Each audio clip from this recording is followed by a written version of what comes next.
Em 25 de dezembro de 1990, o mundo viu seu primeiro navegador web, desenvolvido por Tim Berners-Lee, na Suíça, em um sistema Next Computer. E se isso não fosse suficiente, esse cara também desenvolveu o primeiro servidor web por volta do mesmo tempo. Havia apenas um pequeno problema: ninguém sabia o que era a internet ainda. No mundo todo, são cerca de 40 milhões de pessoas ligadas na rede, através de um computador como esse aqui. Pela internet, você troca mensagens, participa de reuniões e obtém informações importantes do mundo inteiro.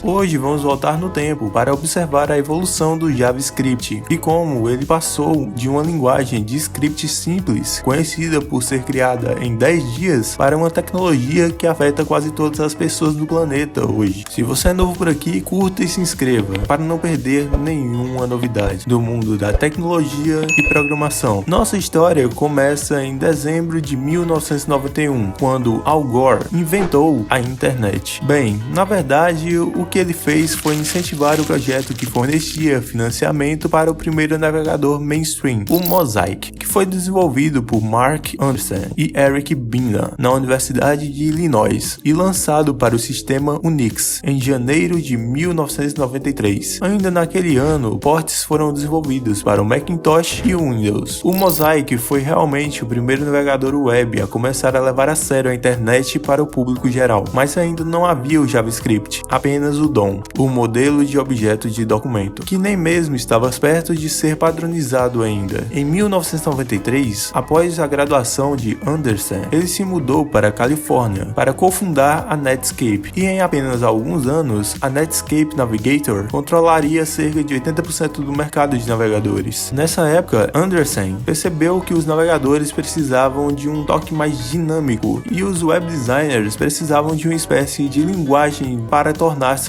sites mais interativos. A internet precisava de um cérebro. Naturalmente, a primeira ideia foi recorrer à super moderna linguagem de programação Java, da Sun Microsystems, mas rapidamente perceberam que a ideia era péssima. Então vieram com o plano B, recrutaram um cara chamado Brendan H. e o trabalho dele para inserir a linguagem de programação Schema no navegador, mas manteram a sintaxe que ainda se assemelhasse ao Java. E ele precisava fazer isso para ontem, era algo extremamente urgente. Apenas 10 dias depois, nasceu a primeira versão do JavaScript, mas ainda não era chamado assim. Na verdade, se chamava Mocha, que por sinal é um nome bem melhor e original. Voto para chamar o JavaScript de Mocha novamente, hein? Sintaticamente, era uma linguagem até parecidinha com Java ou C, mas por baixo dos panos já continha muitas das características que conhecemos e amamos no JavaScript moderno, como funções de primeira classe, tipagem dinâmica e herança prototipal, inspirada na linguagem de programação Self, também desenvolvida pela Sun Microsystems. Escrever uma linguagem de programação perfeita em apenas 10 dias é praticamente impossível, e Brendan H. sabia disso muito bem. Então o que ele fez foi não projetar uma linguagem altamente especializada e projetada. Em vez disso, ele criou uma linguagem simples e flexível, de muitos paradigmas que os desenvolvedores poderiam usar para aplicar seus próprios padrões de linguagem. No entanto, havia uma boa chance de que a linguagem falhasse, e não havia como prever até que extremos os desenvolvedores a levariam pelos próximos 20 anos. Mas não vamos nos adiantar nisso. Em setembro de 1995, o Mocha foi renomeado de LiveScript, que foi incluído nas primeiras versões beta do Netscape Navigator 2.0, mas apenas alguns meses depois, em dezembro, decidiram renomeá-lo para JavaScript, porque isso parecia fazer mais sentido, como uma espécie de primo deslocado e leve da linguagem de programação mais quente da época, o Java. Então, desde aquela época, o marketing era algo muito presente que envolvia o JavaScript. Ele começou a impactar a experiência do usuário desde o primeiro dia, principalmente com janelas pop-ups irritantes. Havia uma empresa que estava se tornando muito popular nessa época, e eles estavam lançando seu próprio navegador. Naturalmente, a Microsoft resolveu descompilar o JavaScript e criar uma versão própria, chamada JScript. Em 1996, tínhamos duas linguagens praticamente idênticas, o JavaScript e o JSScript. Com a internet crescendo rapidamente, as pessoas perceberam que haveria uma necessidade de padronizar o JavaScript. Então a Netscape recorreu à Associação Europeia de Fabricantes de Computadores, ou ECMA, que atua como uma parte neutra desde 1961 para estabelecer padrões na indústria de TI. Em junho de 1997, tivemos a primeira versão do ECMAScript. Isso proporcionou aos fabricantes de navegadores e aplicativos ao lado do servidor uma especificação consistente ou conjunto de diretrizes para implementar o JavaScript. O documento em si tinha cerca de 100 páginas e se parece muito com o JavaScript moderno. Apenas faltam muitas coisas, como o tratamento de execuções de blocos, try-catch, expressões regulares e o operador de igualdade estrita. Uma das partes estranhas do JavaScript e também uma das maiores arrependimentos de Brandon H é a maneira como a igualdade funciona na linguagem que ele criou.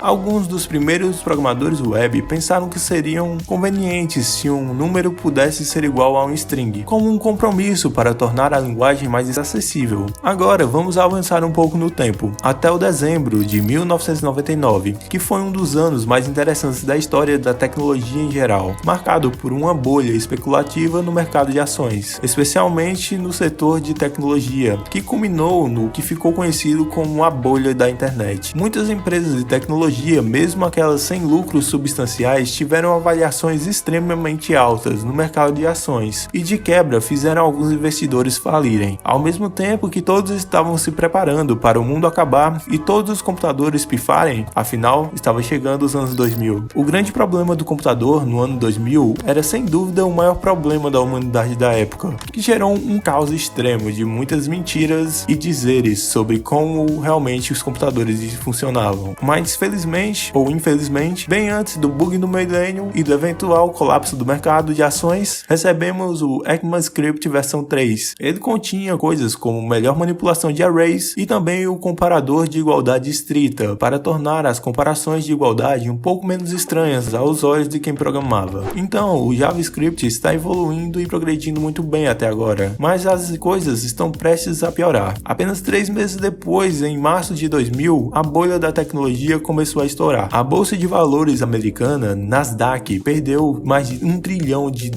em valor em um único mês, e empresas de alto perfil começaram a fechar, mas a internet estava aqui para ficar, e nesse ponto temos um padrão sólido para o JavaScript. Ufa, pelo menos isso, né? No entanto, as empresas por trás desse impulso, a Netscape foi adquirida pela UOL um ano antes, e isso com certeza impactaria a linguagem. Com a medida que o mundo online se abria, o mercado de navegadores estava sendo devorado pelo Internet Explorer da Microsoft. Na época, a Microsoft não se importava muito em seguir regras, e principalmente a da competição saudável. Nos primeiros anos de 2000, o Explorer controlava pelo menos 85% do mercado de navegadores, e a Microsoft basicamente fazia o que queria e implementava suas próprias extensões para o JavaScript. E aquele nerd cara de pau ainda dizia que a Microsoft não era predatória, vai entender, né? Isso criou uma fragmentação com a qual lidamos até hoje, mas também levaria a algumas características revolucionárias, como o Ajax, que permitiu que o JavaScript fosse implementado de forma assíncrona, sendo o precursor das modernas Single Page Applications, as SPAs, que você com certeza já aprendeu a fazer com algum curso por aí. No início dos anos 2000, o trabalho havia começado na versão 4 do ECMAScript e estava indo em direção a algo que se parece muito com o TypeScript moderno, com recursos como anotações de tipagens operacionais, classes, interfaces e diversos outros recursos projetados para o uso do JavaScript em escala empresarial. No entanto, um dos membros do comitê era Douglas Crockford, da Yahoo, que criou o JSON em 2003 e estava muito preocupado com a proposta do ES4, com medo de ter se tornado algo muito grande e exagerado. Surpreendentemente, a Microsoft concordou com Crockford e no final se recusou a ter qualquer participação na proposta do ES4. Isso resultou em duas versões diferentes sendo executadas ao mesmo tempo, o ES 3.1 e o ES4. A versão do 3.1 era uma versão muito mais simples, sem grandes mudanças na linguagem. Já o ES4 era maior e mais complexo. Essa saga continuaria até 2008, quando o ES4 foi finalmente descartado de uma vez. No entanto, ele realmente encontrou seu caminho no mercado, mudando até se transformar em uma linguagem chamada ActionScript, desenvolvida pela Adobe como a linguagem de script suportada pelo Flash. E todos nós sabemos o que aconteceu com o Flash alguns anos depois, né? Nos anos 2000 foram as eras sombrias para o JavaScript, mas estava se esforçando muito para tentar emergir das sombras. Desenvolvedores estavam extremamente frustrados tentando construir aplicações web que funcionassem em todos os navegadores. No entanto, vimos um grande avanço em 2006 com o lançamento do jQuery, uma biblioteca que merece muito mais crédito do que recebe, na minha opinião. Foi uma das primeiras bibliotecas JS a ter documentação extremamente bem feita e capacitou desenvolvedores a construir aplicações muito mais complexas e interativas que funcionariam de maneira muito mais confiável em todos os navegadores. Tá vendo aí, pessoal? Essa é a real importância de documentar bem seus códigos. O jQuery foi um grande avanço, mas vimos outro evento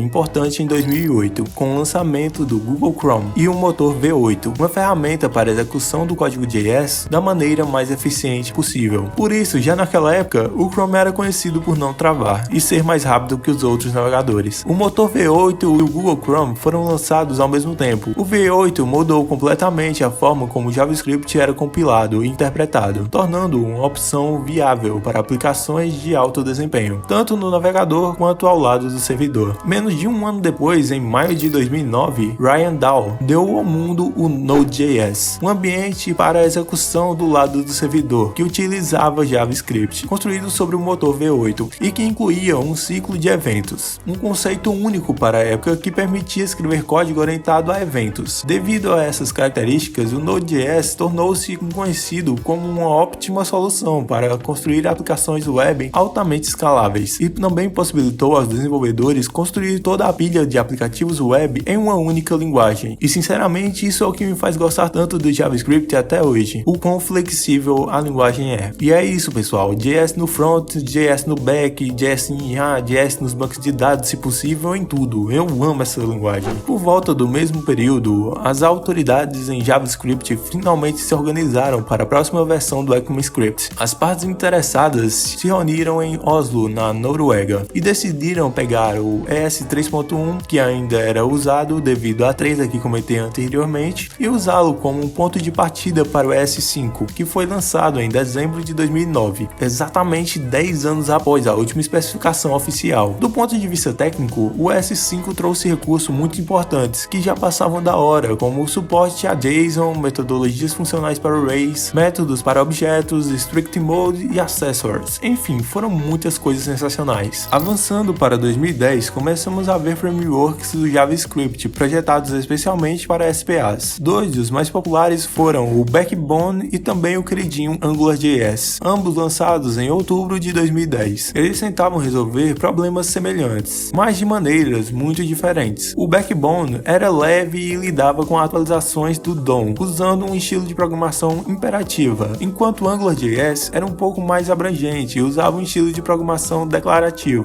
O criador do Backbone, Jeremy Ashkenas, é uma lenda dessa época, e também criou o CoffeeScript e o Underscore.js. Falando em CoffeeScript, é uma parte muito importante da história do JavaScript, pois foi a primeira linguagem que realmente popularizou a transcompilação, que era um processo de converter um padrão de linguagem para outro, que se tornariam muito importantes para próximas versões do JavaScript. Enfim, chegamos ao ES6, também conhecido como ES 2015. Muitos novos recursos foram introduzidos nessa versão, como promises, let e const, arrow functions, spreads, syntax, desestruturação e uma porrada de outras coisas. Acho que vocês já entenderam, né? Quando o JS atualiza, ele muda com força. Esses novos recursos representam um grande salto para os desenvolvedores de JavaScript, mas é realmente difícil para eles usá-los, porque não são suportados em muitos navegadores antigos. Por isso, hoje vemos os usos de diversas ferramentas, como Babel e TypeScript, pois podem ser direcionadas para qualquer versão do JavaScript, até o ES3 se você quiser, permitindo que os desenvolvedores escrevam códigos com recursos modernos para qualquer versão do ECMAScript. Outro grande acontecimento em 2015 foi o surgimento do React.js. Ele incorporou alguns conceitos do AngularJS como uma interface de usuário declarativa, mas a melhorou com um fluxo de dados unidirecional, imutabilidade e o uso virtual do DOM. O React se tornou um framework que solidificou padrões. No entanto, existiam e até hoje existem muitos outros frameworks competindo pela atenção dos desenvolvedores, como ainda o Angular, que eu falei anteriormente, o Vue, o Svelte, entre muitos outros. Nesse mesmo período, surgiram ferramentas para ajudar a gerenciar a complexidade dessas pesadas aplicações JavaScript, como como o Loop e o Webpack para empacotar as dependências, e ferramentas como TypeScript e Flow para adicionar sistemas de tipos ao JavaScript. Além disso, temos ferramentas como Immutable.js e RxJS para aplicar padrões funcionais ao código. Em meados de julho de 2019, o mundo se viu prestes a receber a última versão conhecida do ECMAScript, na edição 10. Essa versão focou em melhorias de desempenho e correção de bugs, e claro, também houveram algumas mudanças em arrays e objetos como sempre. Bom pessoal, até o momento o que temos sobre JavaScript é isso. Eu fico muito feliz com quem conseguiu assistir até o final e tá aqui agora. E se você chegou a esse ponto do vídeo, se inscreva logo e deixe seu like e comentário, porque esse vídeo deu um trabalhão para fazer. Obrigado e falou!